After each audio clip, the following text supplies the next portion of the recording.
तो hello friends, welcome back to my channel. तो friend, स्वागत है आपका हमारे इस चैनल में। और फ्रेंड, आज से हम लोग स्टार्ट करने वाले हैं, जैसा कि मैंने बताया था कि 1 अगस्त से हम लोग स्टार्ट करेंगे डिस्क्रीट मैथमेटिक्स को। तो बिना टाइम गवाए हम लोग इस वीडियो को स्टार्ट करते हैं। वीडियो में अंत तक बने रहिए, तभी आपको सारी चीज़ें समझ में आएंगी। बिल्कुल नए अंदाज के साथ हम लोग स्टार्ट करेंगे। और अगर आप इस चैनल पहली बार आए, चैनल को सब्सक्राइब ज़रूर कीजिए, बेल आइकन को प्रेस कीजिए ताकि हमारे वीडियो का नोटिफिकेशन सबसे पहले आप तक पहुँचे।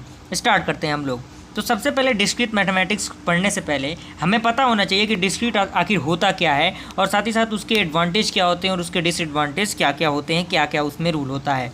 तो सबसे पहले इंटरफेस पे आपको दिख रहा है डिस्क्रीट मीन। ये क्या होता है? तो डिस्टिंक्ट और नॉन कनेक्टेड, यानी जो क्या होता है डिस्टिंक्ट होता है और साथ ही साथ जो कनेक्ट ना होता है वही आपका डिस्क्रीट मीन कहलाता है।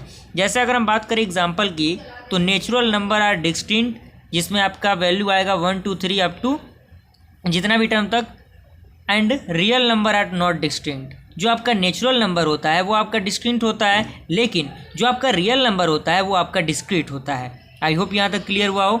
उसके बाद आपका जो पॉइंट है वो है डिस्क्रीट मैथमेटिक्स। तो आखिर डिस्क्रीट मैथमेटिक्स होता क्या है? तो इसमें कह रहा है कि discrete mathematics is the subject of the discrete object, यानी जो डिस्क्रीट मैथमेटिक्स है वो आपका क्या है? सब्जेक्ट है। किसका? डिस्क्रीट ऑब्जेक्ट का। आई होप ये क्लियर हुआ हो। अगर हम एग्जांपल की बात करें तो every finite set is discrete, यानी प्रत्येक जो फाइनाइट सेट होता है वो आपका डिस्क्रीट होता है। जैसे एक सेट ए की अगर हम बात करें 0, 1, 2, तो ये आपका क्या है? आपका डिस्क्रीट है। आई होप यहाँ तक क्लियर हुआ। उसके बाद बात आती है इसकी एडवांटेज की। तो एडवांटेज क्या होते हैं, क्या क्या उसमें बेसिकली होता है? तो इसमें कह रहा है कि if develop your mathematical thinking, यानी डिस्क्रीट मैथमेटिक्स के क्या होता है? हमारा जो मैथमेटिकल थिंकिंग होता है, जो सोचने की क्षमता होती है, वो क्या होती है? बढ़ती है। किसके थ्रू? आपका डिस्क्रीट मैथमेटिक्स के थ्रू। सेकेंड इसमें है कि if you want to make a career in computer science then you should study it. अगर आप कंप्यूटर साइंस में करियर बनाना चाहते हैं तो आपके लिए ये क्या है? काफ़ी सफिशिएंट है, काफ़ी ज़रूरी है। यानी डिस्क्रीट मैथमेटिक्स, डाटा स्ट्रक्चर, ये सारी चीज़ें कहीं ना कहीं इंपॉर्टेंट है, तो इसको आपको मिस नहीं करना। आई होप सेकेंड पॉइंट आपका क्लियर हुआ हो। थर्ड पॉइंट आपका है college going student who have discrete mathematics in their syllabus, यानी डिस्क्रीट मैथमेटिक्स आपके सिलेबस में भी होता है, जो कि हमारे सिलेबस में बेसिकली दिया हुआ है। और फोर्थ पॉइंट आपका है कि many problem can be solve using discrete mathematics, यानी बहुत सारे प्रॉब्लम जो कि कॉम्प्लेक्स प्रॉब्लम होते हैं वो डिस्क्रीट मैथमेटिक्स से आसानी से सॉल्व किए जा सकते हैं। आई होप यहाँ तक क्लियर हुआ।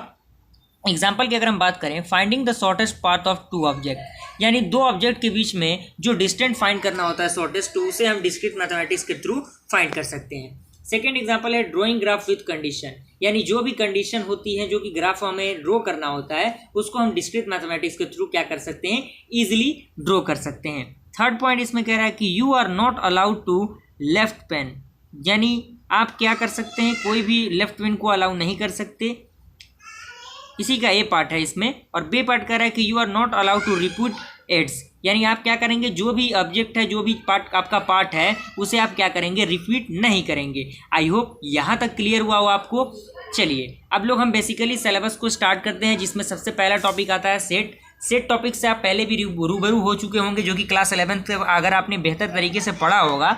तो सेट आपका क्या होता है? तो कह रहा है कि a set is a collection of well defined objective और थिंग, यानी सब सेट क्या है? आपका कलेक्शन है। किसका? वेल डिफाइंड ऑब्जेक्टिव और थिंग का। आई होप यहाँ तक क्लियर हुआ हो। अगर हम सब्जेक्ट की बात करें तो बेसिकली जो भवेल होता है AEIOU, तो इसको हम लोग इस तरह से लिखेंगे, तो ये आपका क्या हो गया? एक आपका सेट बन गया।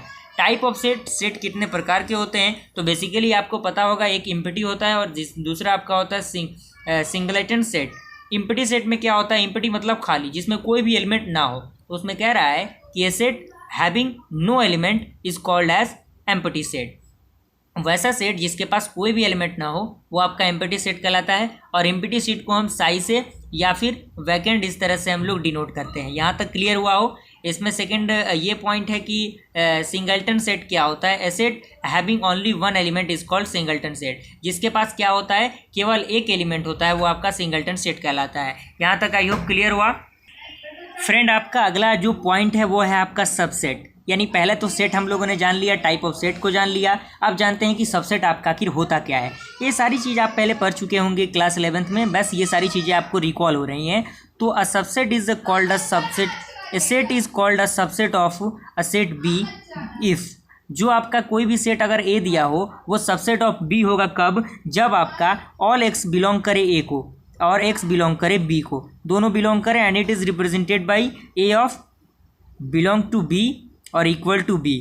यहाँ तक एक एग्जांपल के थ्रू हम देखते हैं। अगर बी आपका दिया हुआ है ए ई आई ओ यू और ए आपका दिया हुआ है ए ई आई ओके, तो आपको क्या, आपका जो ए का एलिमेंट है वो बी में बिलोंग कर रहा है, क्योंकि देखिए इसमें ए है, ई है, आई है, इसमें ए ई आई है, तो ये आपका बिलोंग कर रहा है, साथ ही साथ ये इक्वल भी है। आई होप यहाँ तक क्लियर हुआ हो। तो ये आपका सबसेट हो गया। उसके बाद टर्म आता है आपका पावर सेट। आपकी पावर सेट होता क्या है, तो कह रहा है the family of all subset of a set A is called a power set of A, यानी वैसा फैमिली जो सारे सबसेट का क्या हो, सेट हो, वही आपका पावर सेट कहलाता है। अगर हम ए कमा बी की बात करें तो इसका पावर ऑफ सेट क्या होगा, पहला तो आपका खाली एलिमेंट होगा जिसमें कोई भी एलिमेंट ना होंगे, दूसरा आपका ए होगा, तीसरा आपका बी होगा और चौथा क्या कंडीशन होगा, दोनों एक साथ हो, ए कमा बी। तो ये आपका पावर ऑफ सेट हो गया। यहाँ तक क्लियर हुआ फ्रेंड। कुछ मैथमेटिकल्स, कुछ फंडामेंटल ऑपरेशन है जो कि सेट को आपको पता होना चाहिए। सेट के लिए जो आपका होता है यूनियन फंक्शन, दूसरा इंटरसेक्शन और तीसरा आपका डिफरेंस।